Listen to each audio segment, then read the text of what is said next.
be held. That mobilisation, the first since World War II, is aimed at those with previous military experience and begins right now. 30,000 reservists will also be called up to reinforce the Russian military in Ukraine. Mr. Putin said he would support independence in areas of eastern Ukraine currently controlled by Russia-backed separatists. Here's some of what President Putin said in his address on Russian television. I repeat, we're talking of a partial mobilization only. Only people in the military reserve will be drafted.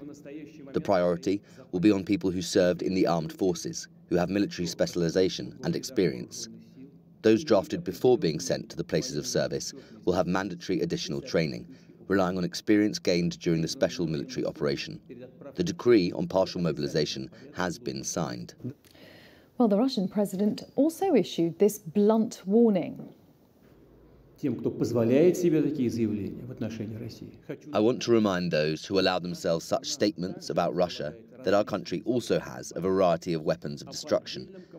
And if the territorial integrity of our country is threatened, we will, without question, use all the means at our disposal to protect Russia and our people.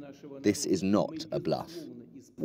Our Russia editor Steve Rosenberg, who's in Moscow, has more. What we heard, first of all, from the Russian president was an admission that things haven't been going that well in Ukraine.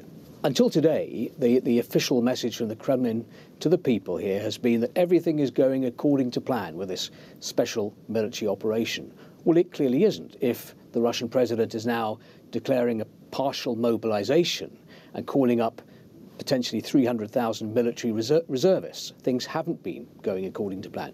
But did he say to the Russian people, sorry, this was our mistake, we got it wrong? Of course he didn't. Vladimir Putin did what he does so often. He turned attention to the West and blamed the West and accused the West of wanting Russia's destruction, wanting the disintegration of Russia, blamed everything on the collective West, as he put it. So that was the admission. And then, of course, we got the threat. And he made it very clear. He said Russia would use all its means at its disposal to defend Russia if its territorial integrity was threatened. Now, what's that all about? Well, in a few days' time, we've got these so-called referendums coming up in Russian-occupied areas, territories of Ukraine.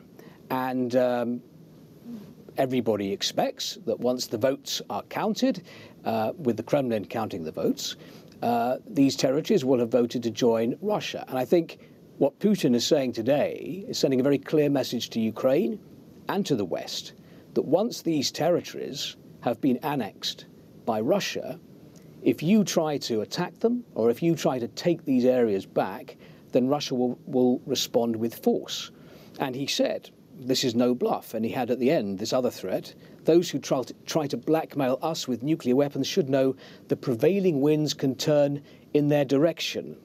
That is a message to the West that Russia has nuclear weapons and, he claims, I think, will be prepared to use them. And Steve, how alarming will leaders gathering at the United Nations General Assembly in New York already trying to decide how to face what's going on in Ukraine? Of course, I think world leaders will be alarmed. It's interesting, Vladimir Putin was at a regional summit last week, and the message he seemed to get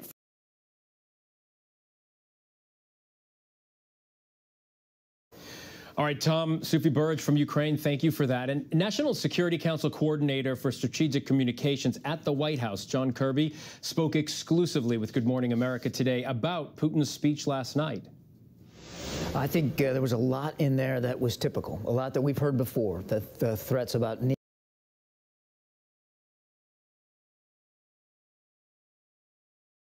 includes examples from 23 assets that were grossly and fraudulently inflated. And those inflated values were used on Mr. Trump's statements almost every